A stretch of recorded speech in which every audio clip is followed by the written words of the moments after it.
I would like to welcome everybody to the community meeting. We can't have a committee meeting because we don't have quorum yet. But since there are a number of us here, we can talk about the streets and the things that are that we find to be of concern. And if we get enough council members to have a forum, then we can have a more formal meeting.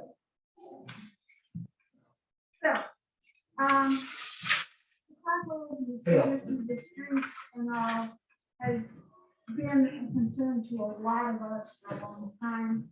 And when I was out campaigning, I ran into a man who said that he had had a pothole on his street for 30 years. And he said it was huge. And we weren't in front of his house, so I drove past his house. And there was a huge pothole. And I can only take his word that it was there for 30 years. I don't have any experience with that, but we all know that we're concerned about potholes. And people have been concerned that it's been said that we had to redo some of the resurfacing because there were water issues underneath. And people have been concerned about how we chose the order of resurface. So I asked the mayor to come, and I was under the impression that it's going to have Melvin Leach. Is he on the Zoom? Nope, I don't see him. Melvin, are you on Zoom? No, but he's downstairs. I just went and told him, remember somebody parked in your spot. I told him they parked that van there. He said he's coming up. So I know he's here.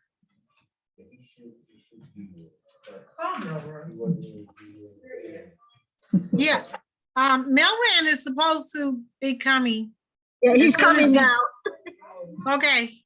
Johnny come lately. There you go. Some of the other issues that have come up in addition to that was how it's decided which of the water infrastructure processes we were going to do and how we're going to pay for all the repairs that need to be done. And so I was going through the discussion of what we can do with our ARPA funds. And they specifically mentioned water infrastructure. So one of my questions was, how much of our water infrastructure can be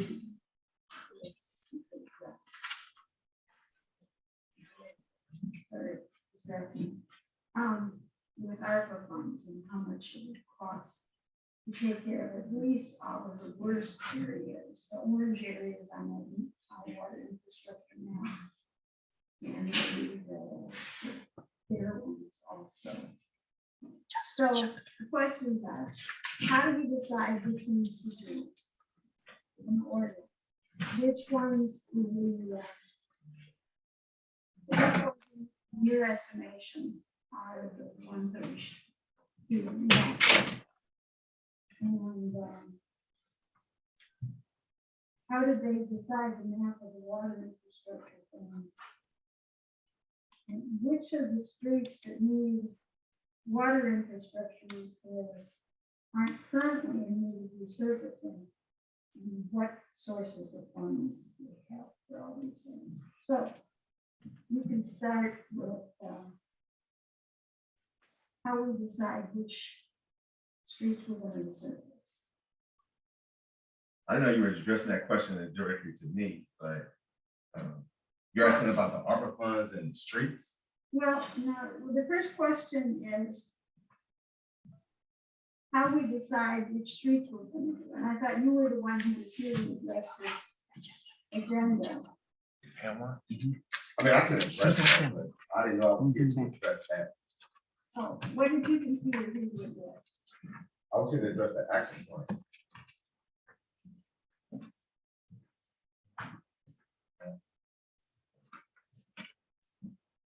But as far as streets go, we did a needs assessment.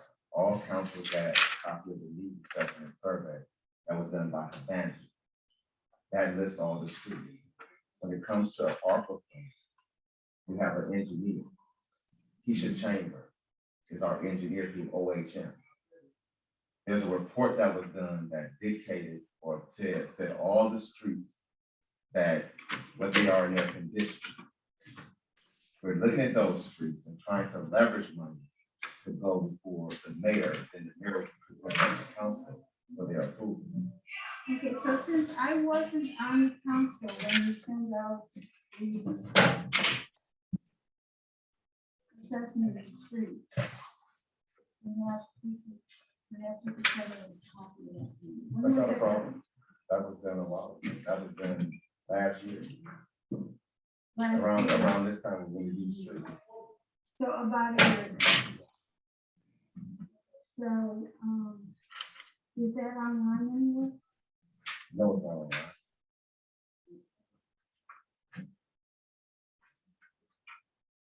And, can you give us an idea of what the criteria were for redoing the streets? Okay.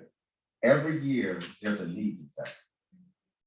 The needs assessment was done June 18th. We passed out a survey that the residents, council, and everybody should fill out. What goes on the needs assessment dictates how we spend our CDBG funds.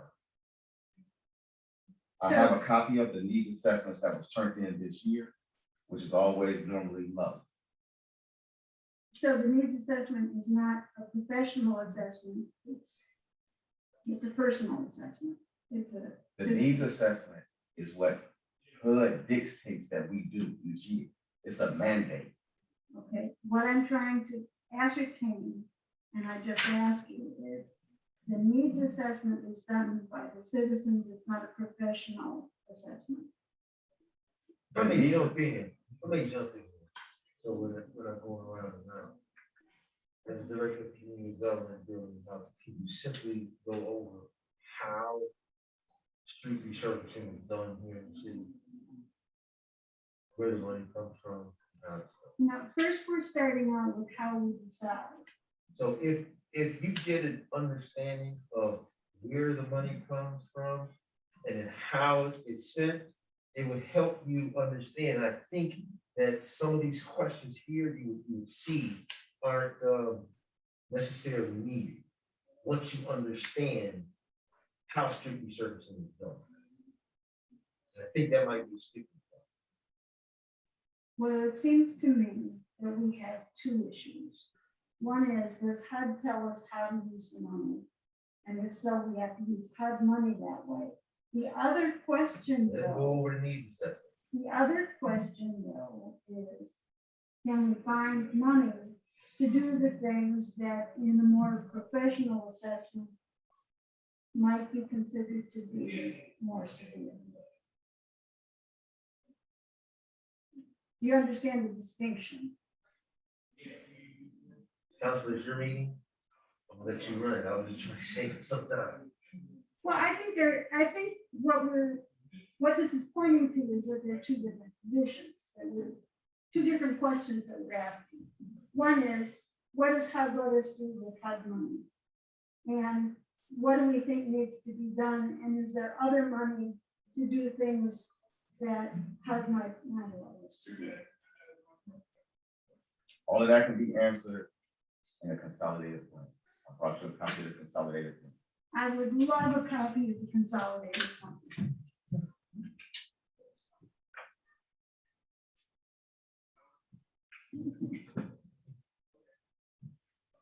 Draft from June of 2020.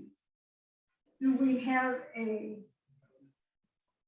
update? There was just some or- minor things in there, but we'll get to the final one, but it's not much that change. So this is very close to the final. Correct. And this, so why don't we, since I'm not getting an answer so much to my question, why don't we let you answer the mayor's question? Answer whose question? the mayor's question, which addresses the HUD funding. He didn't have a question, he told me to explain to you. So you want me to explain it, or what do you want me to do? Yeah. Through our, and this is what we did for council. When new council came on, we went through the entire process to make sure every council person understood how CDBG funds work. What's on this list that I can give you a copy of are things that are mandated by HUD that we do. It's a mandate that we do a consolidated plan. A consolidated plan can be any number of years up to about 5 years. Mhm. So each year, off of your consolidated plan, you have to do an action plan. So your action plan follows your consolidated plan. If you don't do something, or you want to do something different that's in your consolidated plan, that's not in your action plan, you have to do a substantial change. That means you have to write a special request to HUD, you have to have a public meeting to make sure that the public is okay with those changes. So our consolidated plan was done by Rick Sika and Marshall Moore. Those are the individuals who did our consolidated plan. You have to have public Are meetings. those names in here or not? They should.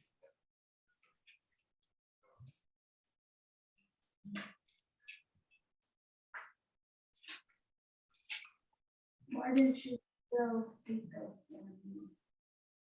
SICA. SICHA, That's it. Rick Sika and. Marcia Mall, MARC or MARS? MARCIA, Marcia Mall. They were at the Cuyahoga County Planning Commission. I've known them for years. They're MOLL. They left the county, now they have their own consultant firm or placement.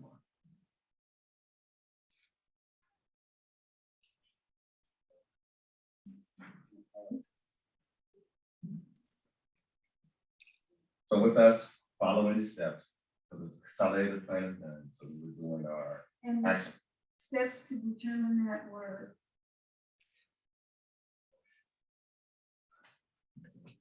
Said you followed the steps, so I'm asking you what steps. The steps that HUD mandates that we do. And those steps are. That's what I'm trying to, I have them right here on the screen. So first we had to do a public notice. We ran in the Cleveland Plain Dealer and we posted it on the website, East Cleveland website. That was for a needs assessment. That's when we have local participation, residents come into the meeting. And we ask them to fill out the survey of how we will use the funds through CDBG.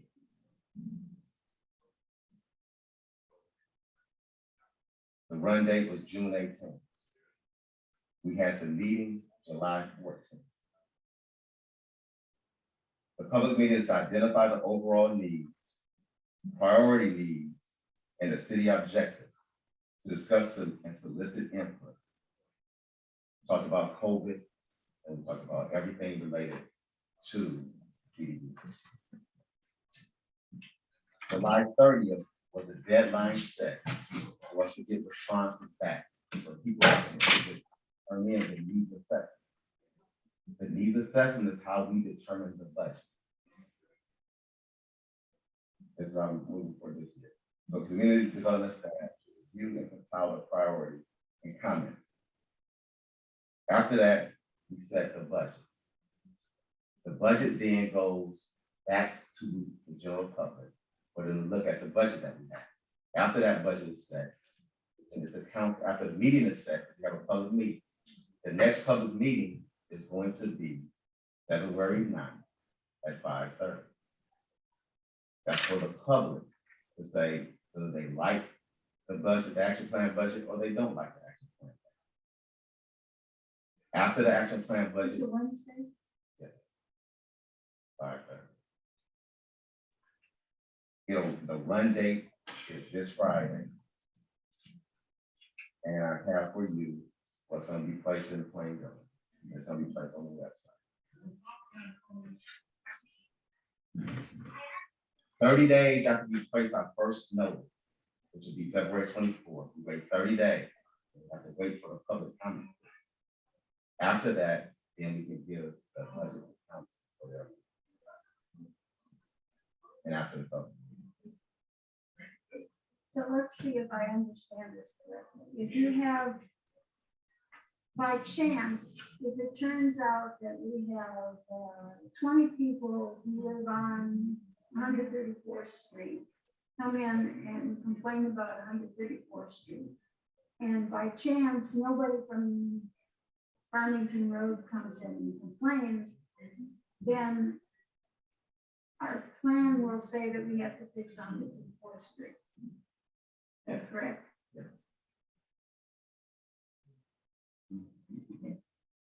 I think I have a reason to contact my member of Congress.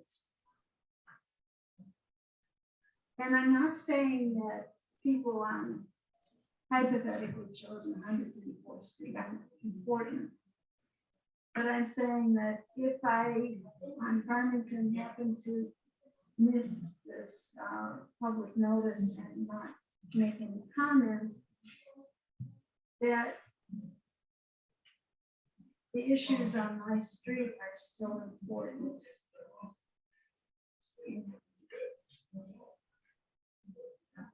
The gentleman who lives on Mayfair Road, the pothole that he says is been there for 30 years, is still important, even if he misses the meeting. I don't make the rules, I just. Right, I understand that, but that's why I'm not saying that I'm gonna complain to you. I'm saying, I think I'll write a letter to my member of Congress and say that, yes, what the citizens want is important, but sometimes there are objective realities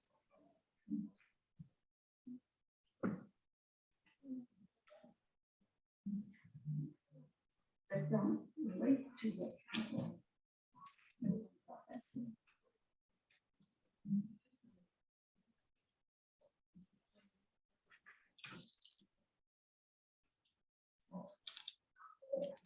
Another question I had was relating to other funds. And as I'm looking at the discussion of the ARPA funds, one of the things that is specifically mentioned is the water infrastructure projects. And it would seem to me, well, I would be interested in knowing if we have any assessment of how much it would cost to fix all of the water infrastructure areas that are listed on the map that we got as the worst projects, the worst areas. Do you know that information? We're working with the engineer, OHM, a representative for our person that's in charge and assigned to us as Keisha. We have a map, we have the streets listed as it would relate to funding that will go to those streets. But because they're right, it's our job to go out and look at them and prioritize and give them to the mayor for him to look at and we will propose on what streets we feel that we can direct funds to. That would be the mayor's decision.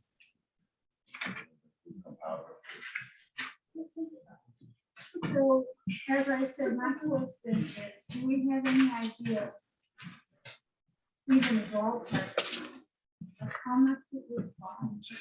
If all the areas I want my pen. that are labeled, not even,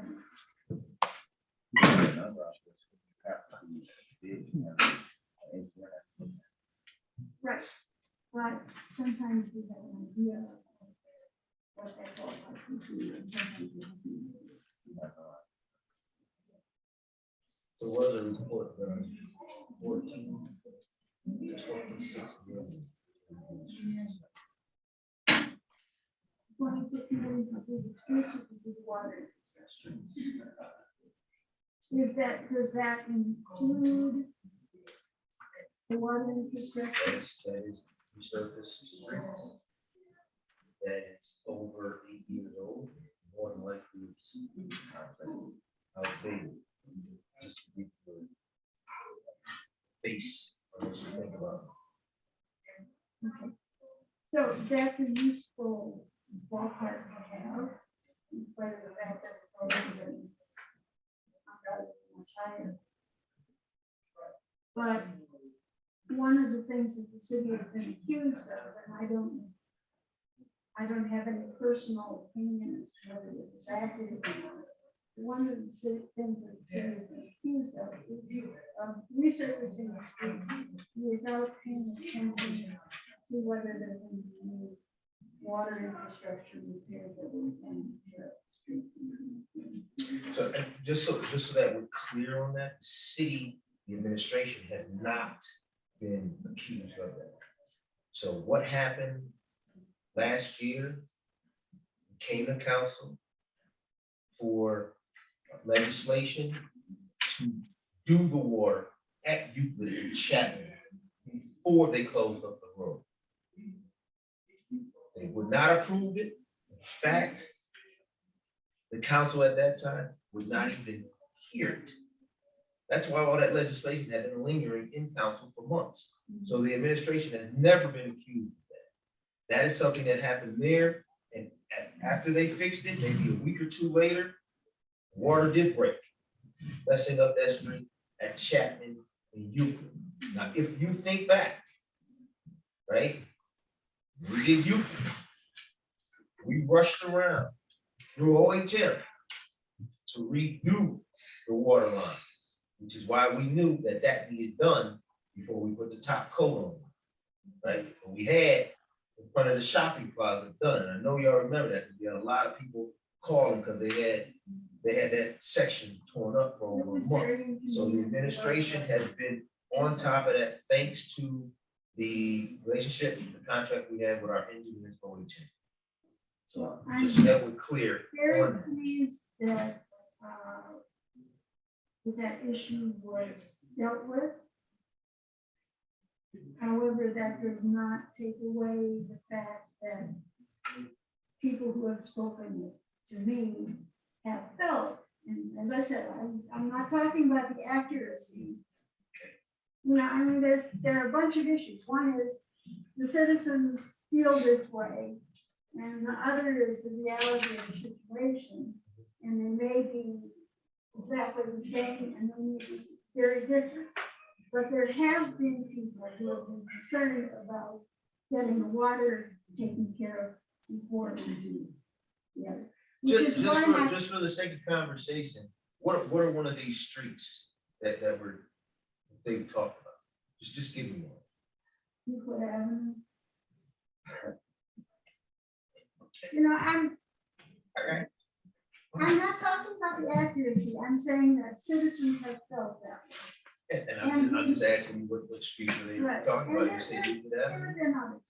But the thing is, regardless of whether it's accurate or not, we need to address both the reality that we perceive and citizen concerns.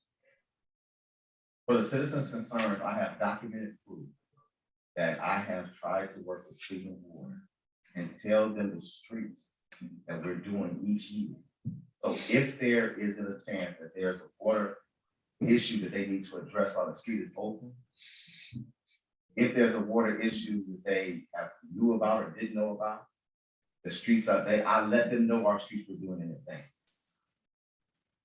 And that is, I can send you a documented email showing that. that's a wonderful thing to do. As I look at this discussion of ARPA funds, it says to me, if I'm interpreting it correctly, it's pretty straightforward, that we can use ARPA funds for water infrastructure issues.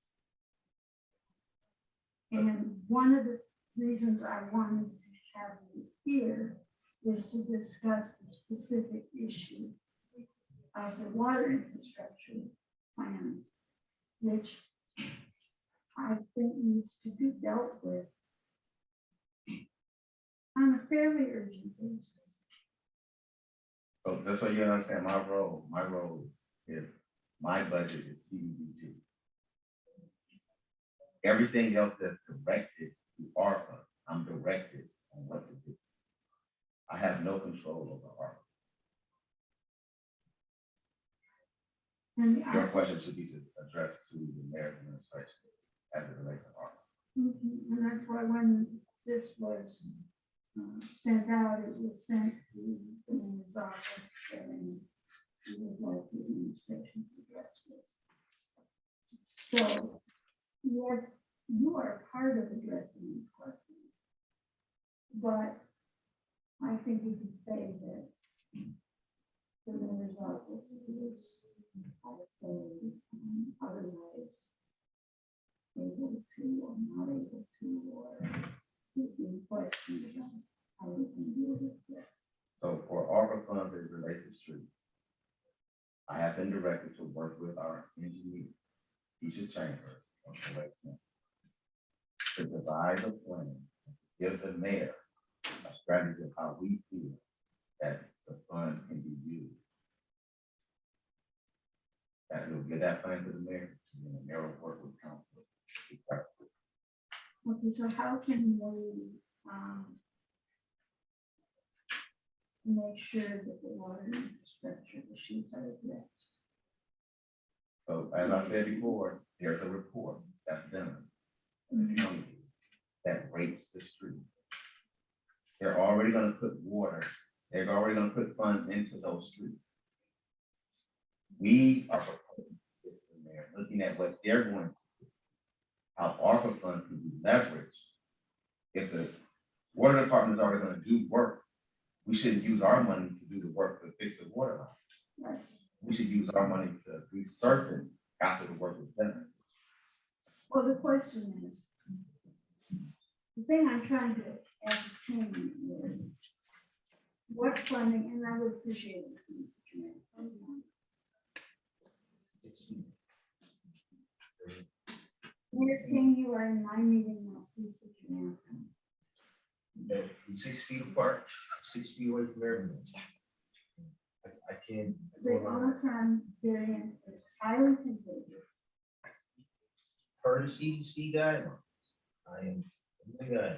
I am 6 feet away from minimum.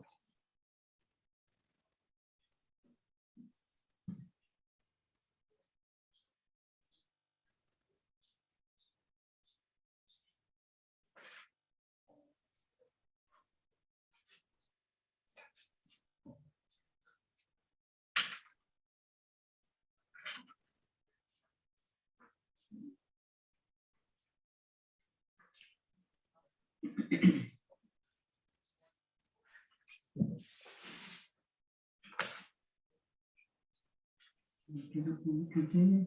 So that's our goal. As So we the give a question report. I'm still asking is, the water department is talking about repairing some of this at their expense. Right. You don't know how much of it they're talking about repairing yet? Is that correct or not? That's what we're working with our engineer, Peter Chambers, Lloyd County, to get that report. So then we can do our report on how we would like the mayor to consider using ARPA funds for resurfacing after their funds have been. When do we expect to have that report? Peter Chambers said she wants to set up a meeting with me next week. I believe January 25th or 26th. Okay, and after that meeting, you will have at least some answers to some of the questions in it. Right. We have a lot on our agenda. This is one of the top priorities, but we have a lot on our agenda. And when and where is that meeting going to be held? We're gonna meet, we just said we're gonna meet January 25th or 26th, I can't remember off the top of my head, but we're gonna meet next week.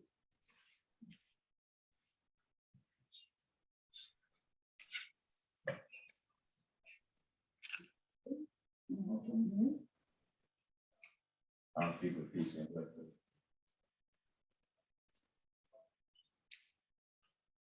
I don't think it'll be a problem.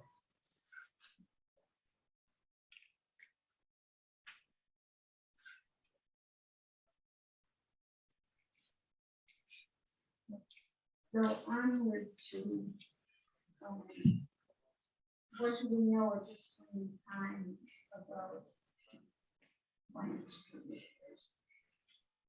And is there anything that's in the previous plan that hasn't been done yet that we have on the agenda? Or is that something until after this meeting? February 9th? No, so at my budget hearing, I believe you probably were here. Councilman Martin was charged with working with each council person to get an inventory of their streets of what they wanted done. I would take that inventory and then we consider what could be done based on funding.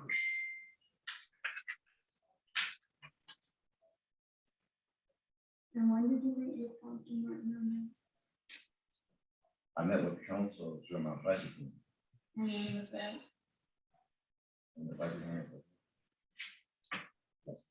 December 10th, approximately.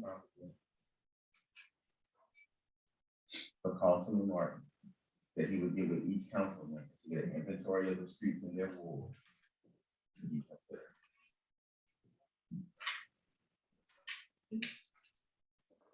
Can I chime in here? So that don't work. That's what the problem is. We got one person that's supposed to do something, but it doesn't happen.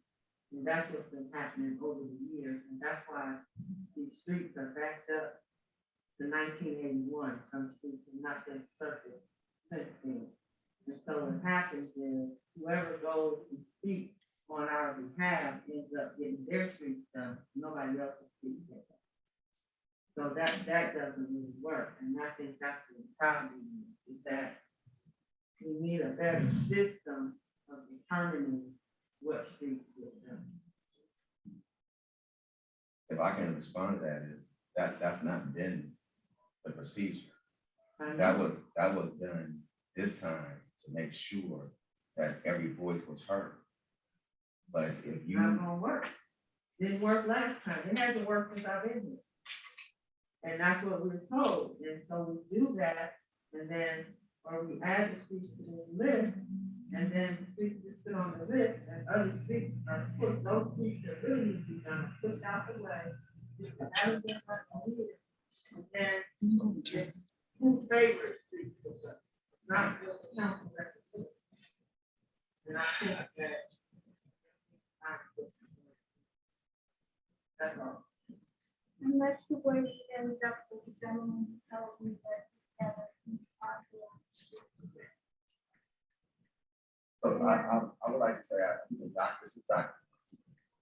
Last year, with their instructor, so send an email to council and ask what streets they want to get done. Because he didn't want any involvement. I sent the email out and nobody sent me any streets. Because there's a list.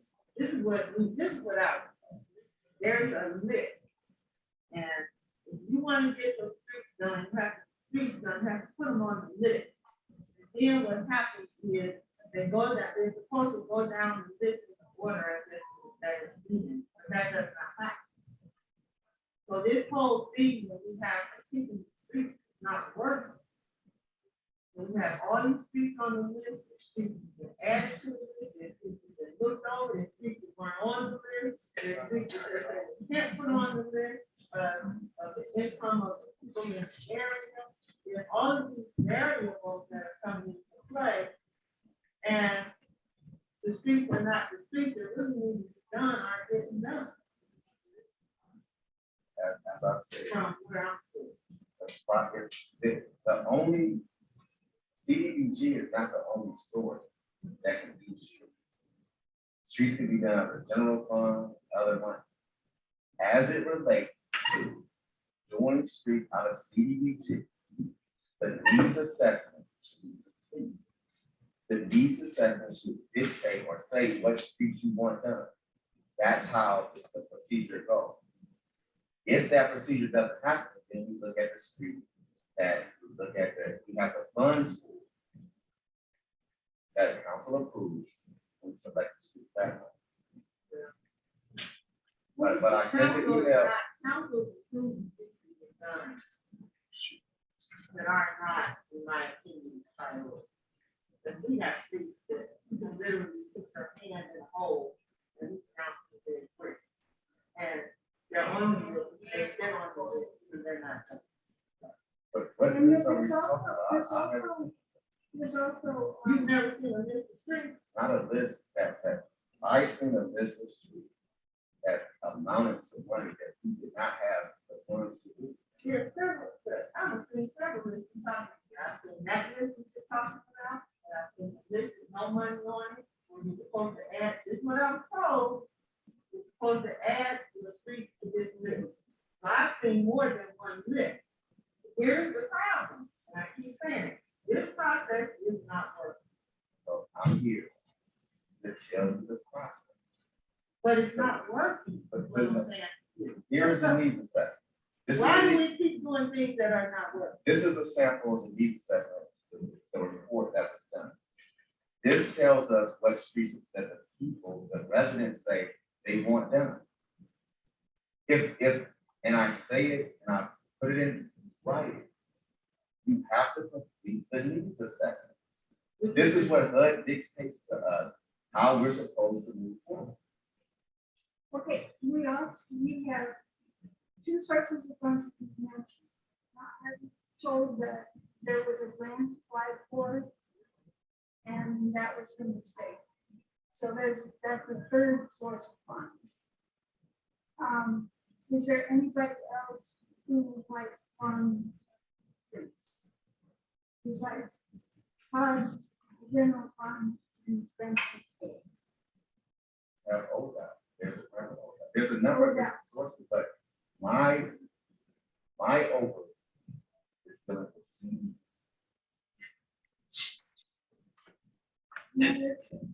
Are you aware of other? So, yes, there are a number of other potential sources of funds for street and road service. So, a lot of said, I did it tonight, and Mail said, road is giving this the same streets that have three. I remember when I got this.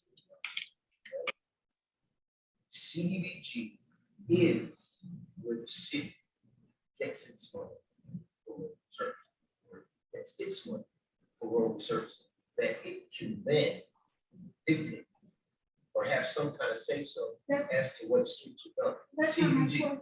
My question is, we yes. have other sources and what other sources are we? So there are other sources.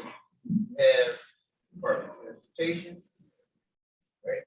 WACA, county, right? So you have other sources of money. Understand there are restrictions. All of these pots of money, they're grants. So it's not like, you just go there and they give you money. Or I remember one resident saying, whatever, but I had nothing to do with it. But if you imagine the Department of Transportation, literally 100,000 streets here in Ohio. It's big.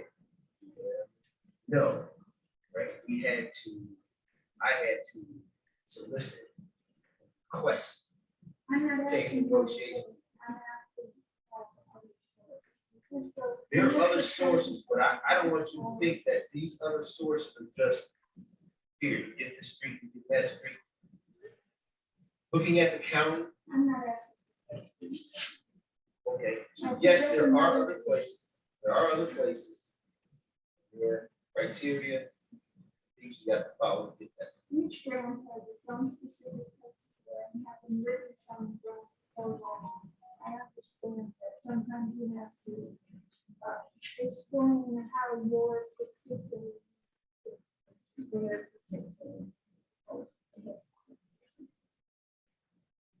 just that when there are a variety of pots, I think all of our elected officials, all of our employees, and all of our residents would like to get into it as possible. But at any rate, at this point in time, I think I have a good beginning understanding of what some of the issues are. I don't have any answer at all to the water issue, but we have people who are here in the room who might have something to say. We have people on Yeah, we have a Mr. Ritchie. I can address some of the water. Conversation. But I can address the water issues.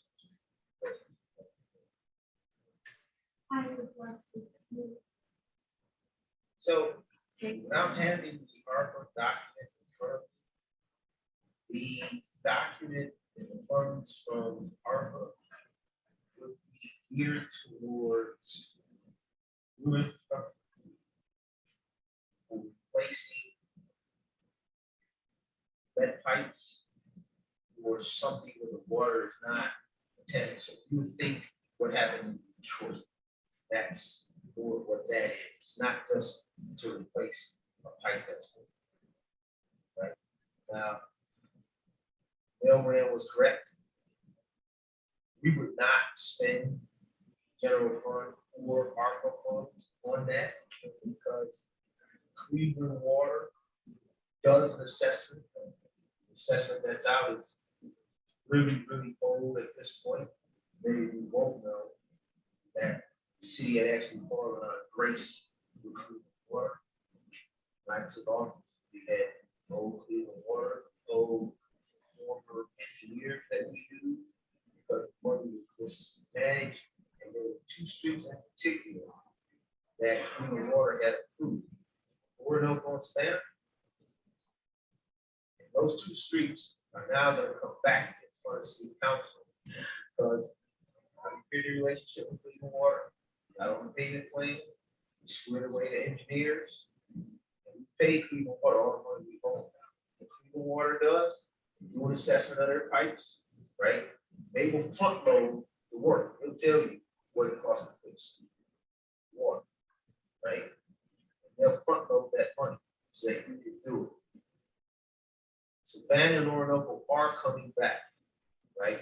And we are now, Houston Chamber, searching for funds to then put the road back on top of those two streets. So that is how water comes about. Without having the ARPA document in front of me, it's not like just go change pipes. That's not what the ARPA water. Water. You feel?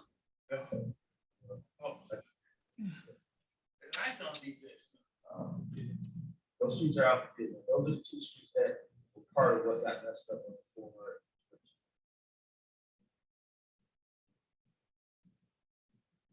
Well, I appreciate your contribution to my understanding. Here, listening, I would like to take the last meeting to ask for comments that people are here for.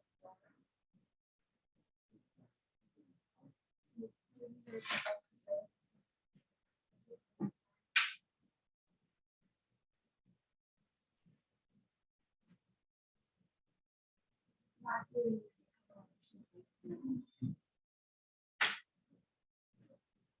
If I'm incorrect on that. How about Mr. Lacy? Okay. Mr. Ricky, do you have anything to say?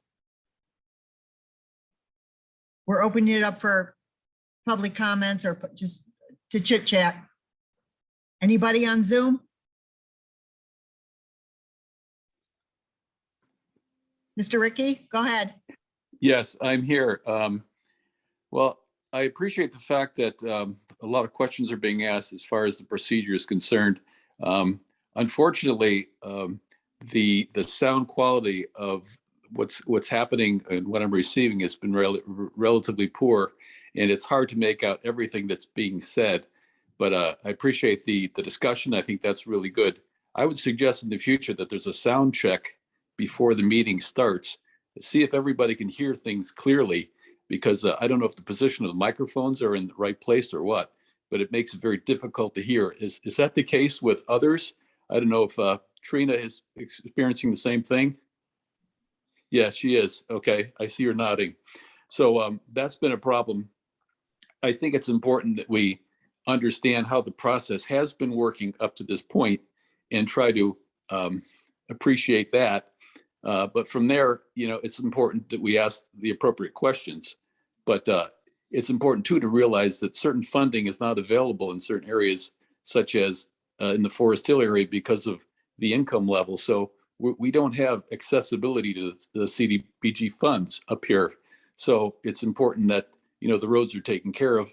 It's been several years, in some cases decades, back to '03, since some of the roads have been taken care of, and it really detracts a great deal from the quality of the neighborhood. So that's something that obviously has to be taken into consideration as well. We don't want things to be getting worse.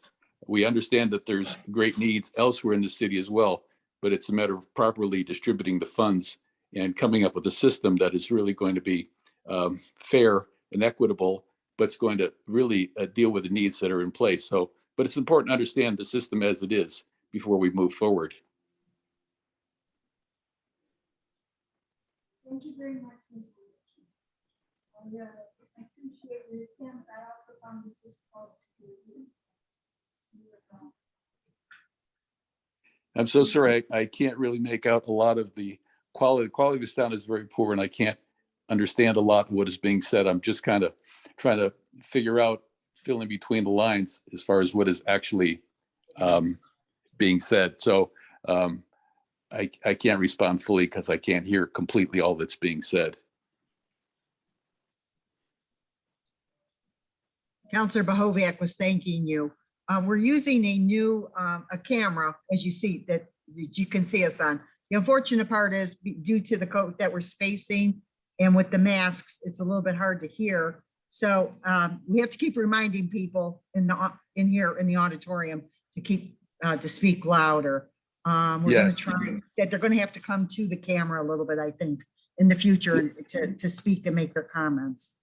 The quality of your voice now is great. It's really coming through very clearly. And if we could position everybody to be able to be in the same position you are in relationship to the microphone, I think our discussion would be much more effective, because we'd be able to hear not only what I control the computer. I control the computer for the counselors, but our other microphones, we try to set it right in the middle. So I think we're going to play around with it a little bit and maybe just have people move closer to the microphone in the camera when they're speaking, especially because with the masks and the social distancing. That's a great idea. Thank you. Is there anybody else? Okay. Can you come closer to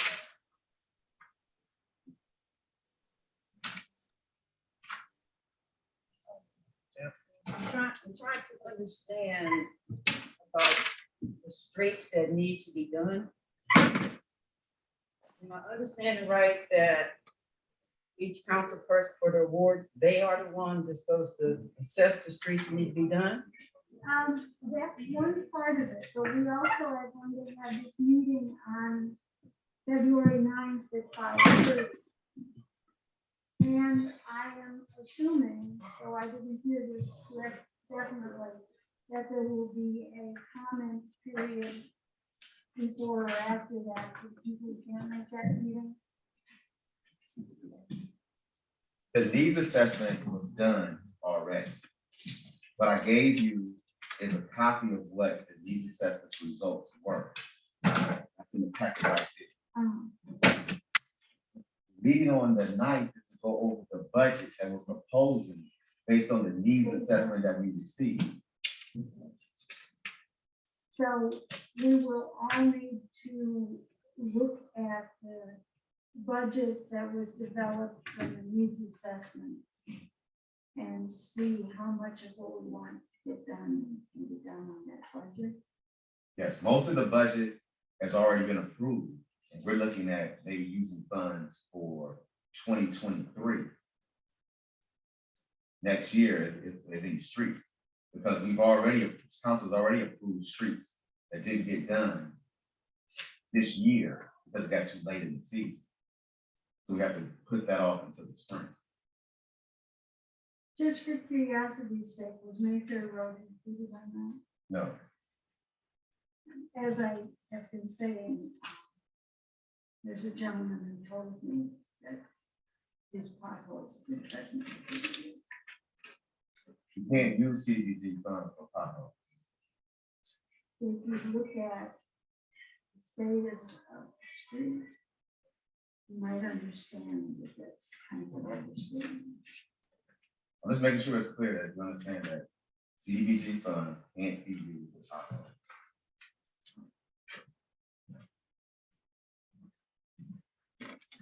Thank you.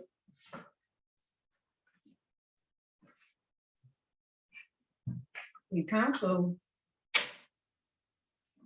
for the wards,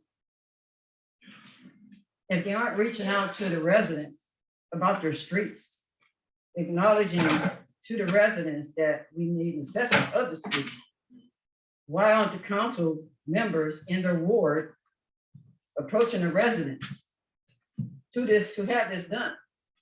I mean, you're looking for, residents already know what the conditions that the streets are in. But we're looking to see that council members show themselves their responsibilities to reach out to us together. So that's what's kind of confusing. Who does the work? The ward? I'm in Ward 3.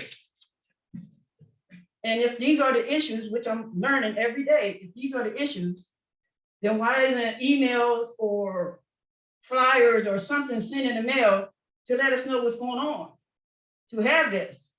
And when we express our concerns, does it fall on dead ears? Because I need to know that when I'm saying something, that the ward person that has been voted in that position, that you follow through on that and keep in touch with us.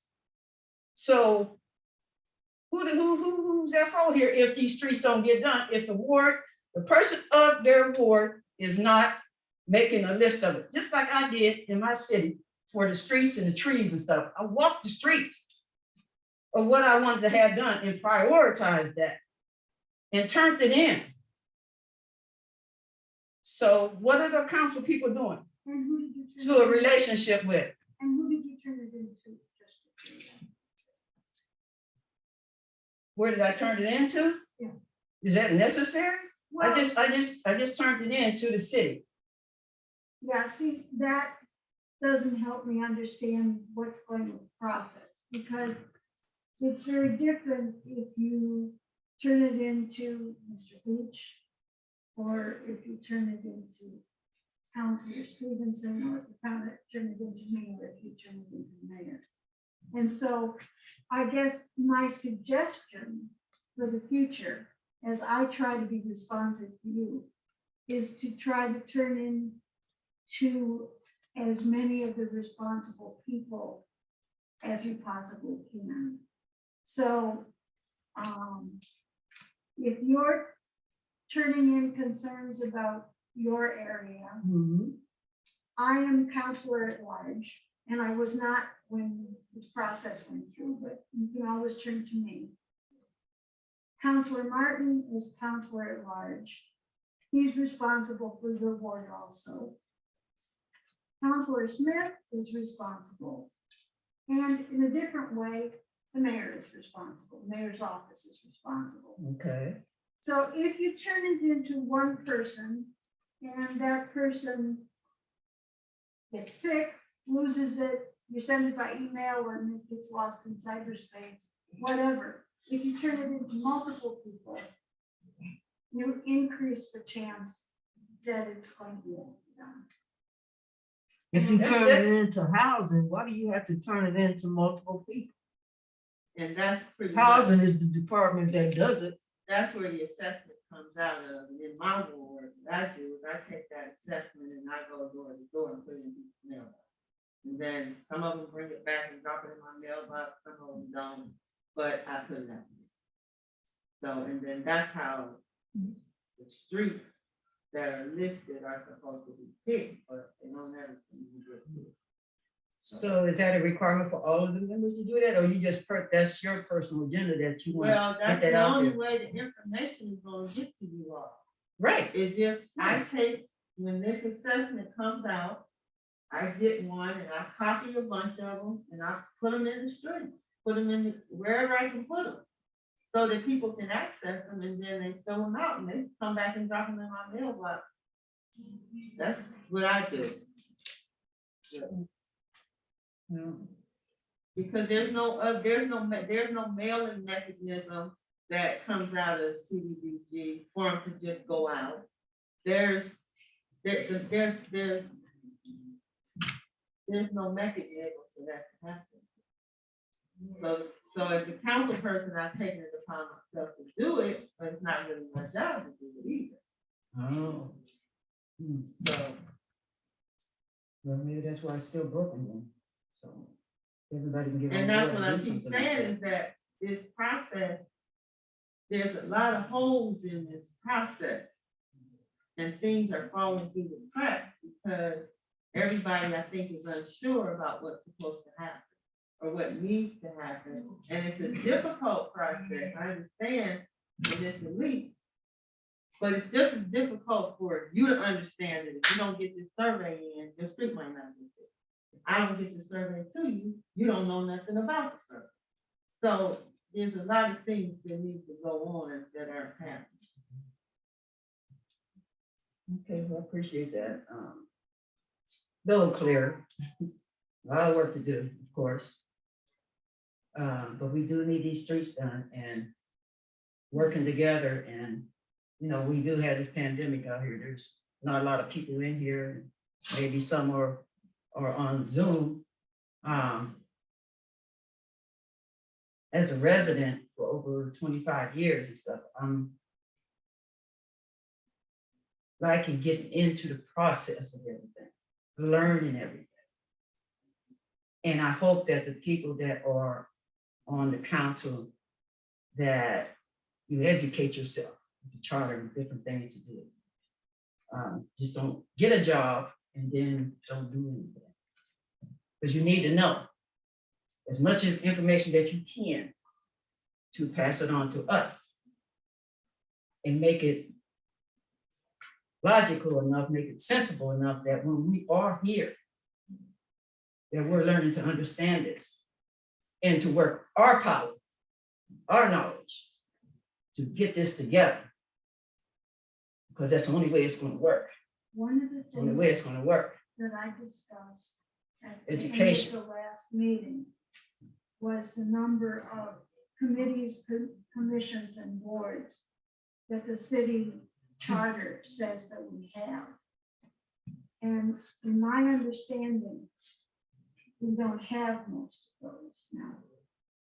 I would like the mayor to correct me if I'm wrong on any of those. Not today, because we've passed that time.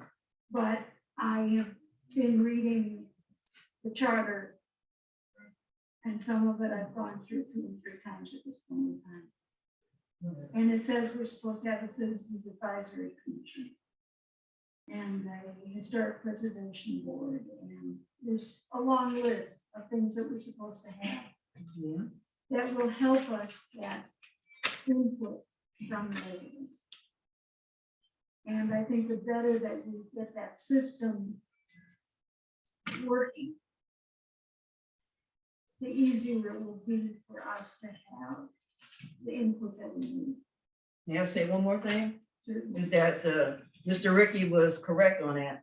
The last council meeting I was on Zoom with, when I hear you talking, I could tell you had your mask on. You know, several other people. It's just, and I had my phone all the way up. I can't hear it. So I think at the last meeting, you're talking about state-of-the-art system and, you know, getting things, we need that really, really bad. Because that is our main source right now is Zoom. And if it's not clear and coming through, we're hanging up. And then we're frustrated. You might So- consider also the YouTube. They're also broadcast on YouTube, and I don't know if the sound quality is better or worse, but I'm saying that it's another option.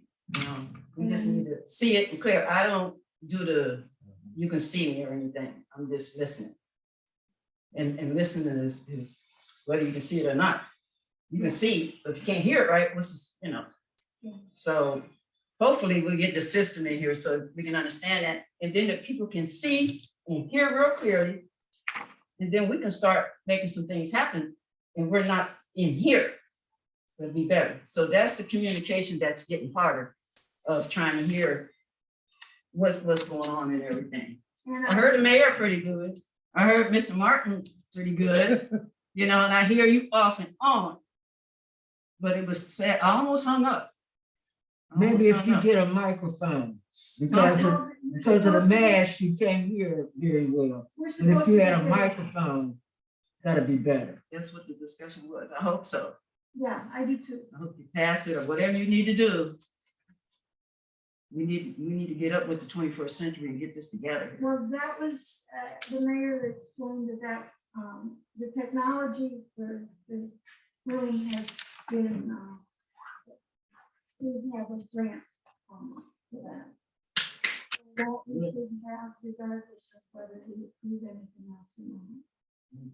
But thank you very much. I appreciate everybody who listened on Zoom and everybody who came, and I look forward to working with you again. Absolutely. Pass the time to the finance committee. to, decide. So thank you very much.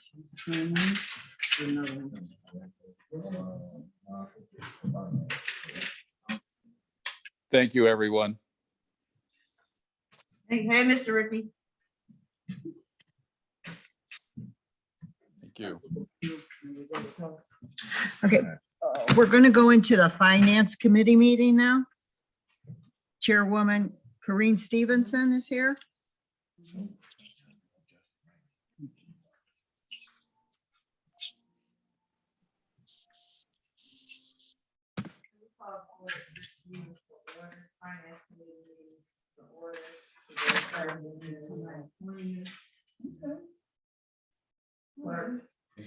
Okay. It's Thursday, January 20th, 2022. This is the East Cleveland Finance Committee meeting agenda. The time is now 6:39. Counselor Bahoviak, Present. Counselor Gowdy, Counselor Stevenson. You have a quorum.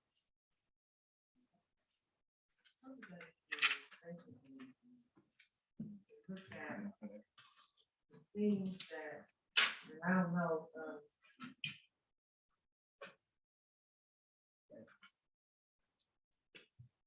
I don't know, Mayor King, if you had that meeting with the fiscal, with the federal fiscal officer or not, did that take place or no?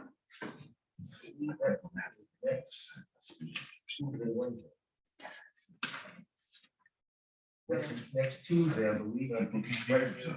US court. That was current, all. What time? Right after that, with the, I think.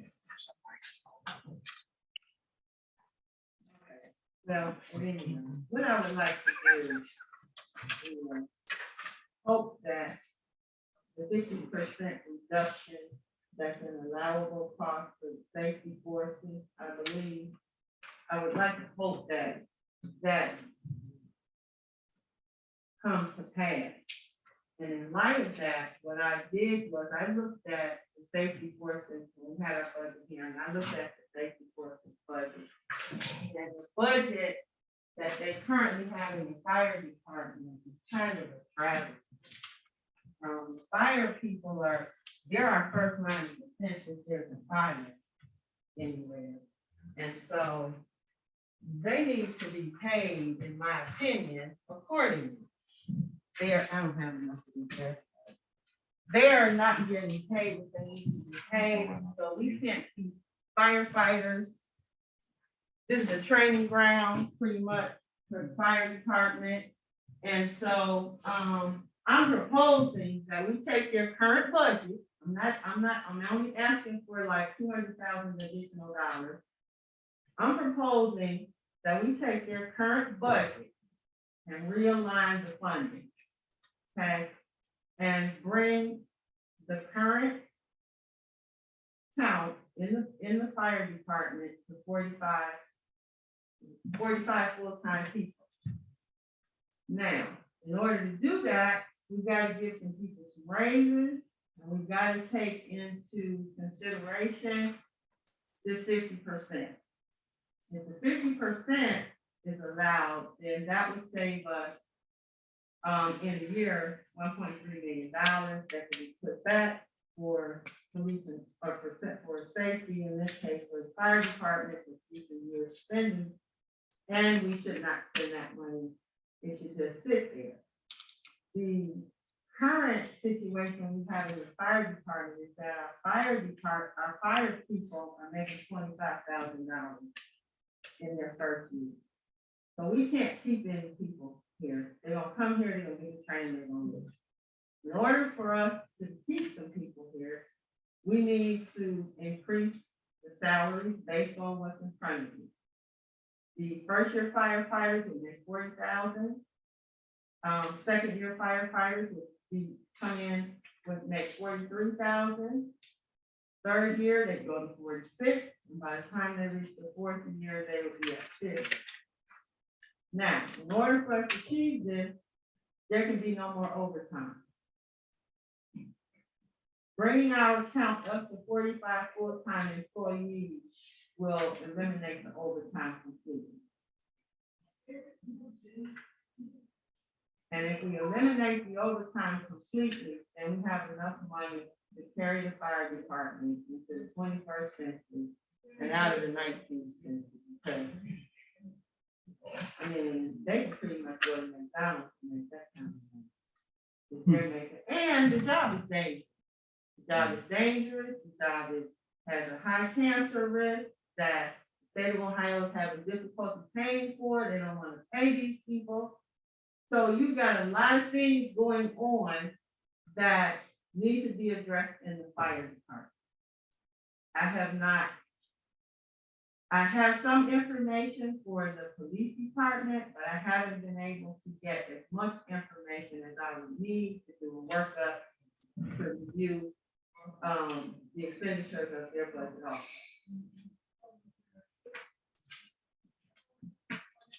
Here, I'll You want me to go make copies? Yeah, that'd be Make nice. copies for them. Yeah. That'd be nice. Thank you. Well, that's where I'm at with that. There's also the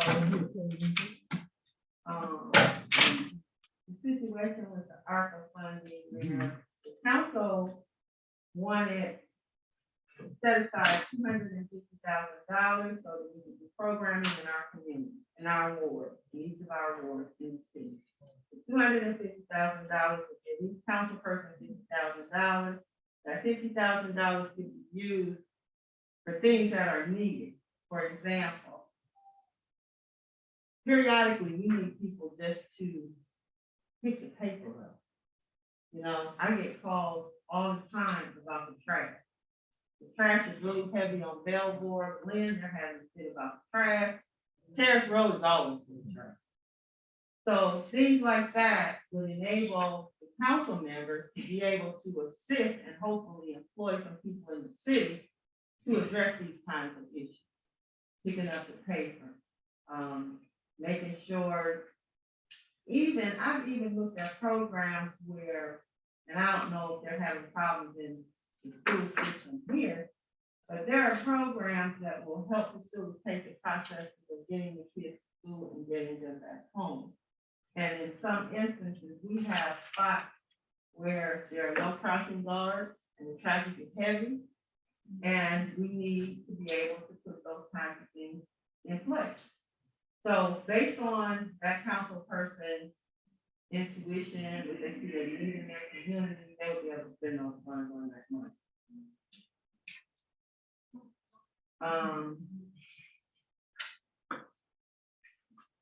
In addition to that, I looked at, we had a situation where I asked a question, and I don't know that anybody understood the question was.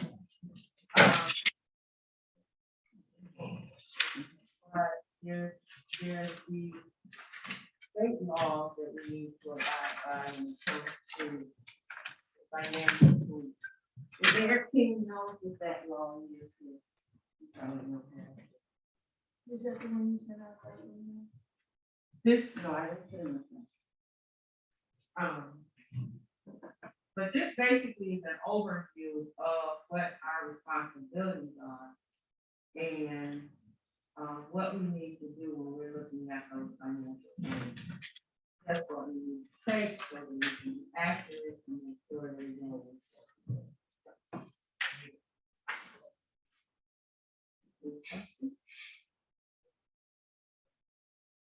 Just going back to your statement about the firefighters, I've been very aware that firefighters, among others, are not earning what we would like them to earn. I haven't read all of the stuff about the ARPA funds, but it does talk about premium pay for safety personnel. And as I said, I haven't read all of this in detail, but it would seem to me that that would be another option of the way that we can spend our ARPA funds. Increase it. As you said, Yeah, an important thing. we need to take it, and it's not gonna really cost us anything. We do it now, this is the best time to do it because we have the ARPA funds. We have the ARPA funds from last year, and then we're gonna do additional ARPA funds this year. So if we do the increase now, it's not gonna impact the city the way it would impact the city if we didn't have the ARPA. The impact is gonna be minimal. And so this is what I'm going to bring to the council, and request that we move forward with it, because these are the people that this is our first line of defense. I'm sorry, y'all. And they need to be paid. You know, the time for not paying them, I think, is long gone. We can't keep living like this. And I know there's a fire hydrant right next to my driveway, but everybody don't have a fire hydrant right next to their driveway. That fire hydrant works. It worked the last time it lit it, but sometimes I get scared and wonder if it's gonna work. So if we have firefighters that know what they're doing, and we got a full staff of firefighters, and they're pretty much gung ho, because I see them when they're out there in the street. And I think that we'll be safe. And my priority is to make the residents of the city safe.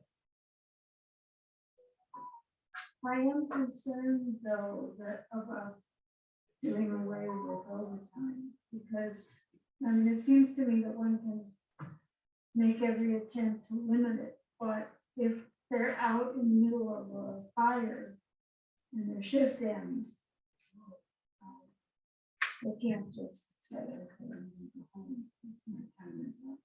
Well, you want to address that? I would caution you and ask that you not say anything. My phone keeps going off, and I'm sure y'all hear it. This is now turned into a public negotiation, union contract. I'm not gonna talk about money. I would suggest you say as little as possible. All right, I'm gonna address her question. Okay.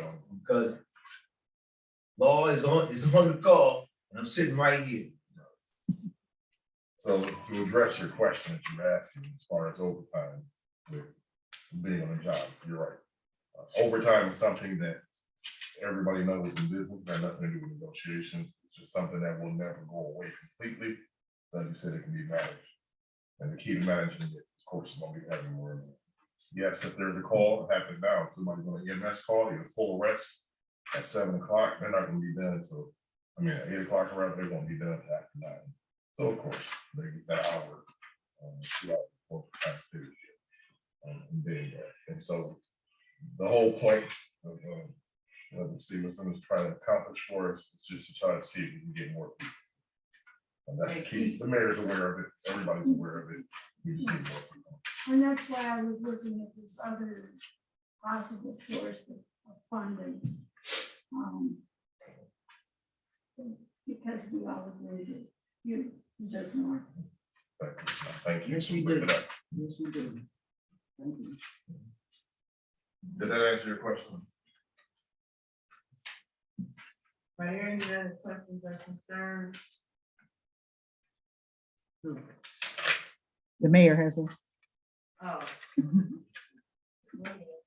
Concern, council, I appreciate your concerns. I appreciate your concerns and your rational exuberance. I would once again ask to not reach out to department heads, to employees, and get into those discussions. We are in an area we should not be in. All of this stuff that you're mentioning, and now I know you've been talking to the fire chief, you should not be doing. Kindly, if you have those questions or concerns, come to the administration, right? Not to the department heads, please. Any emails, questions that you have, I understand you've been sending them to, please, so that my employees don't get in trouble with me, right? For corresponding with you. They work for the administration. They work for the mayor, and I happen to be the mayor. So I'm asking you so that you don't get them in trouble, you don't get me in trouble, and you don't have negotiations that now stuff becomes part of the negotiation. And we wind up in yet another lawsuit. Please, please do not get into those conversations. Okay, then I have to say this, Mayor King, the charter states that the council has the right to go to any department they want to go to and ask questions of the department head. So, and the mayor reports to the council. Council does not report to the mayor. So this is a point of contention with me, where how is it that you think that we're supposed to get information that we need, and we're in compliance with the charter and gathering that information, but you want to tell us that we can't? I'm asking you not to, right? Because they don't work for you. They work for the mayor, and I happen to be the mayor. And the mayor works for Right. the council. The mayor does not work for the The council. mayor reports to The mayor does council not, of the this is city. not a mayor-manager form of government. This is a strong mayor form of government. I told you that at least 3 times. Have you Then, looked it sir, up? have you looked at the charter? I'm telling you, this is a strong mayor form of government, right? And I don't report to council. This is not a mayor-manager form of of government, right?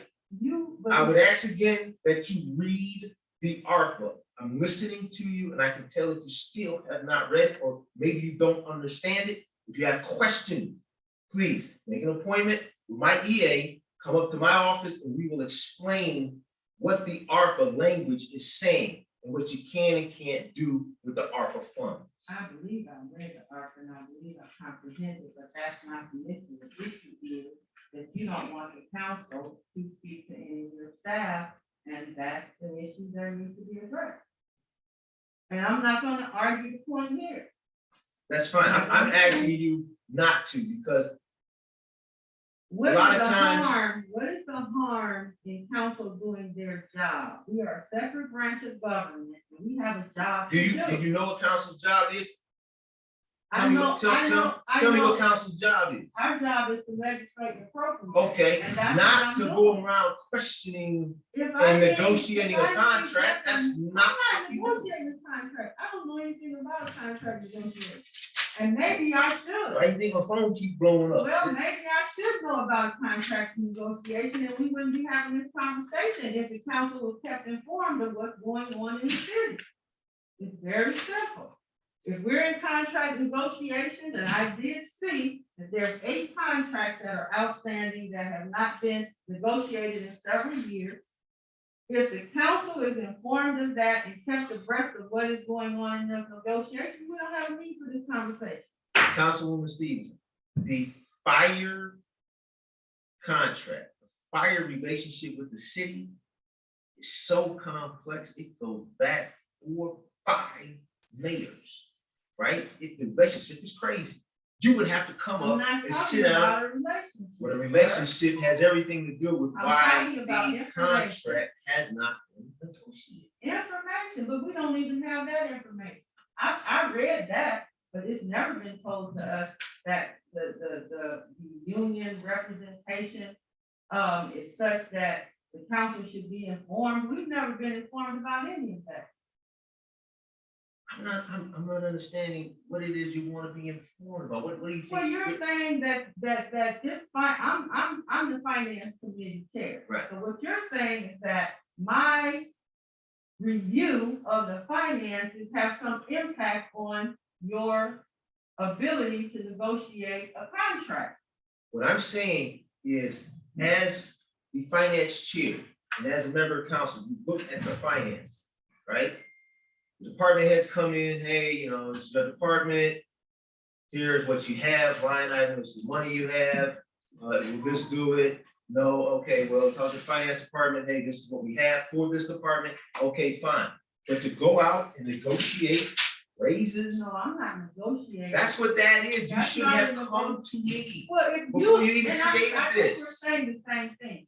Had the council been informed that you were negotiating a contract with the fire, police, or whomever, okay, then maybe we wouldn't be here. Council, I am negotiating the police contract right now and the fire, right?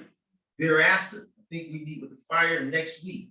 It is something that the mayor does, and I happen to be the mayor, right? I've negotiated contracts before, right? It is something the mayor does. It is his responsibility, not council's responsibility to negotiate I'm contracts. not saying it is council's responsibility. What I'm saying is that council is not informed.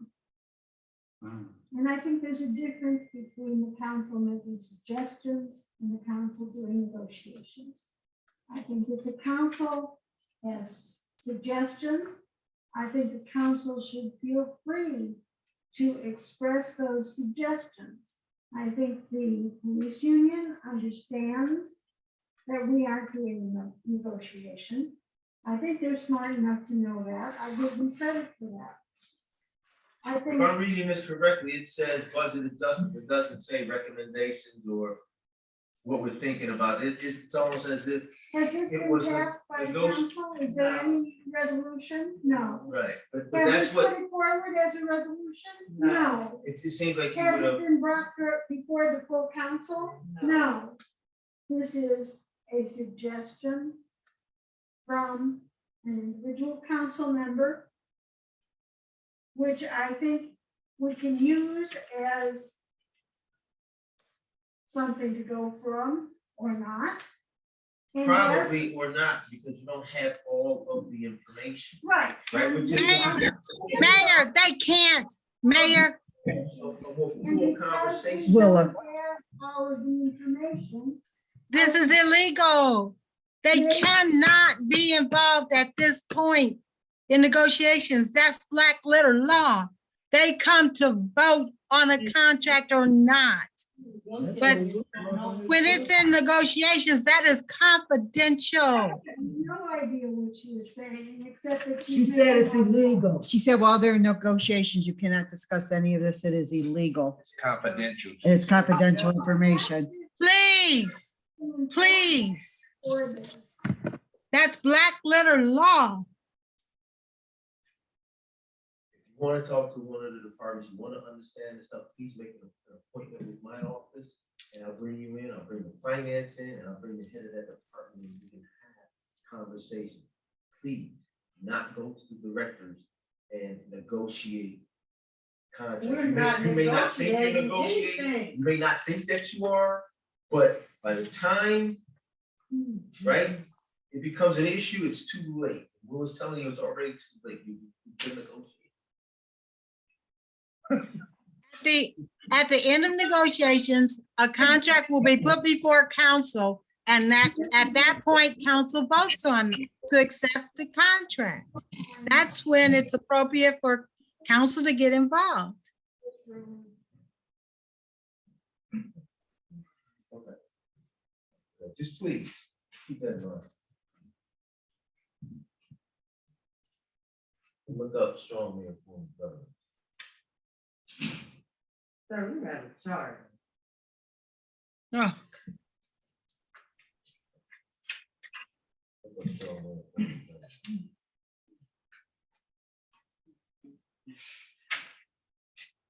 So it ain't right. And before you go, so it's next Tuesday at 2 p.m. here in this room, is that meeting, right? For the fiscal commission. Yes, so it's Tuesday at 2 p.m. Remind me what the number of that is. 25th?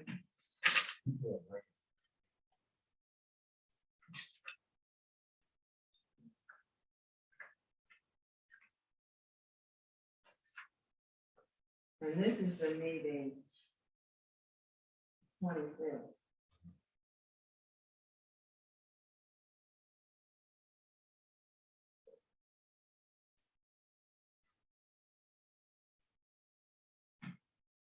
This is the monthly meeting.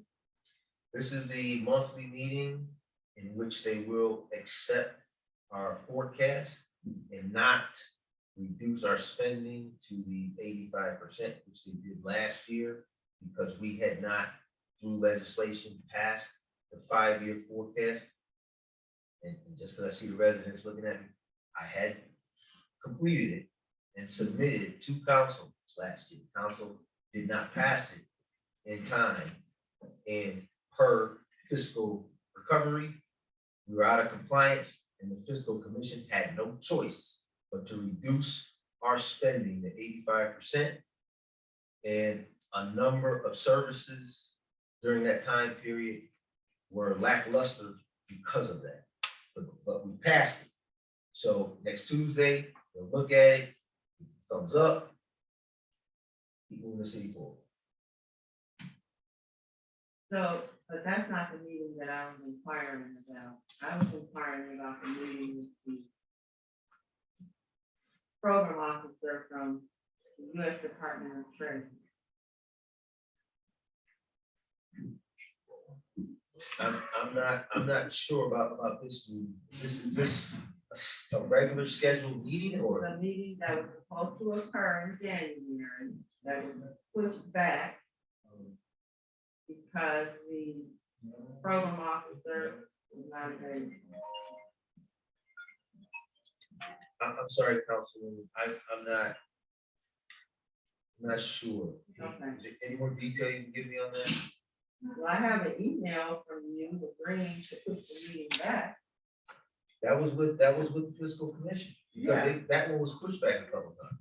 No, this is a meeting between you, the president's council, the program officer, the U.S. Department of Treasury, and the chair of the commission on the phone.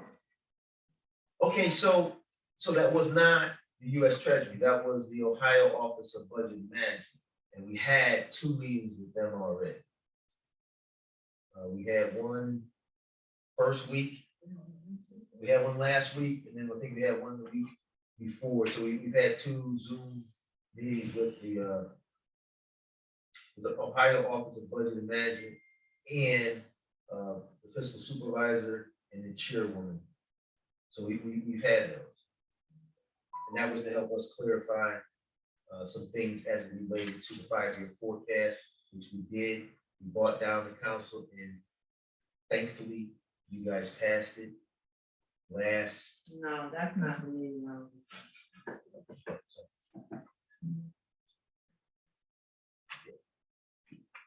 you send me that email back, I'll look at it and then I'll give you a response.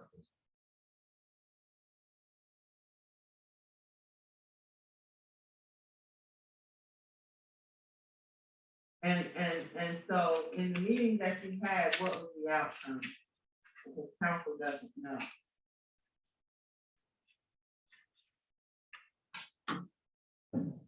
The outcome of that meeting was to make a minor adjustment to the 5-year forecast.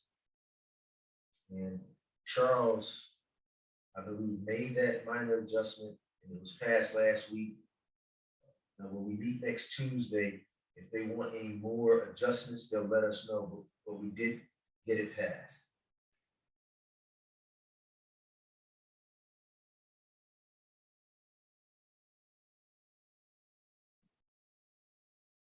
And it was adjustments in relations to ARPA funds. Can you tell us when the next part of ARPA funds is going to come? So we are slated for June.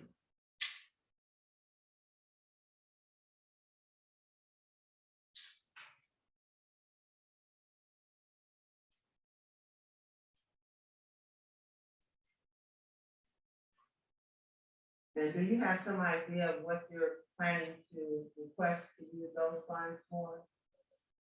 So we have been talking at length on and off about programming that we will look to put in place with those funds. And what we'll do is set up a meeting with City Council to discuss some of the things the City Council would like to see those funds or programming around those funds. What I would keep asking is that please reread, because ever so often they do release updated. Actually, now they have the final rule out. They were calling them the interim final rules, Right. but now they have the final rule out. So I actually should read that before we meet, so that you know what can and can't be done this way.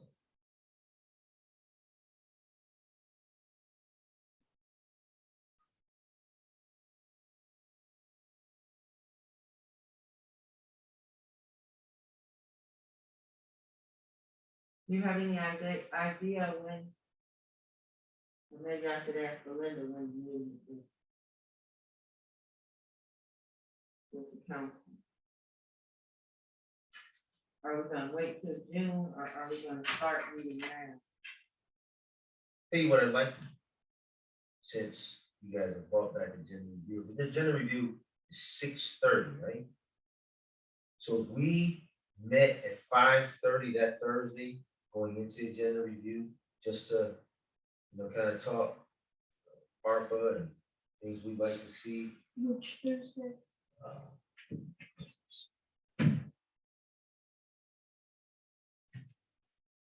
Tracy, when is the next agenda? review? 27th, January 27th. January 27th is the next agenda. And then after that would be February 10th.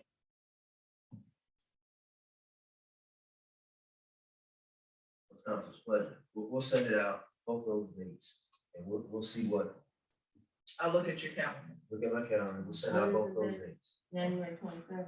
Yeah, Thursday, January 27th, and the one after that is February 10th.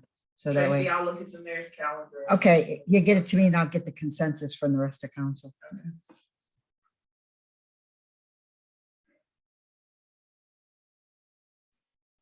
Any questions or comments? That's none. Talking up there. Anybody have anything they need to speak about?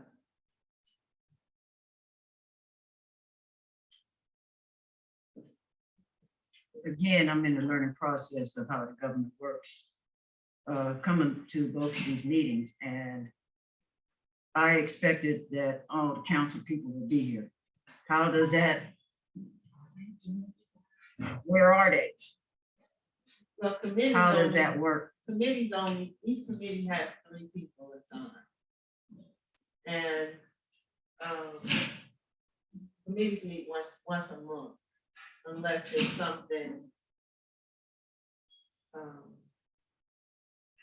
like at one point, to get familiar with the expenditures of the city, we met every day for about an hour. So that, just so we could familiarize ourselves with what was going on, but basically, the meetings are once a month. And there's 3 people on each committee, sometimes everybody can't make it. So I think because it's not necessarily a voting situation, but it is a recommendation kind of pass through that,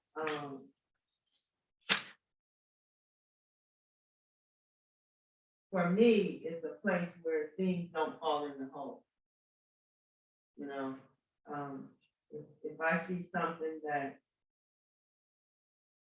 that's flagged or something, then I usually bring it to the finance committee, because that's where it's coming.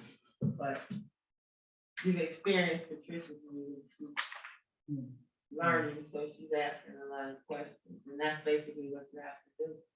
Well, and the other difference is that this has a quorum, it has 2/3 of the members of the Right. committee.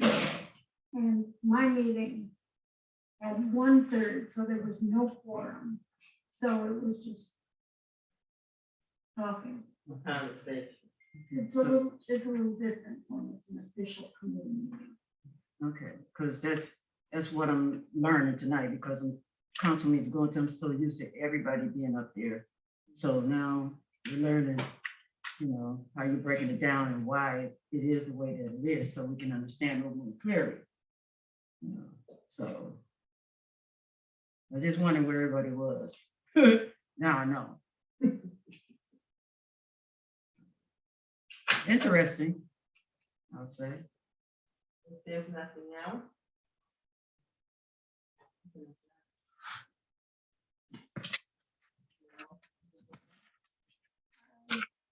Committee meeting, you don't, you just, yeah, just adjourn. Move. And the time is 7:14. Thank you for attending, everyone. Thank you for attending. These are the good meetings.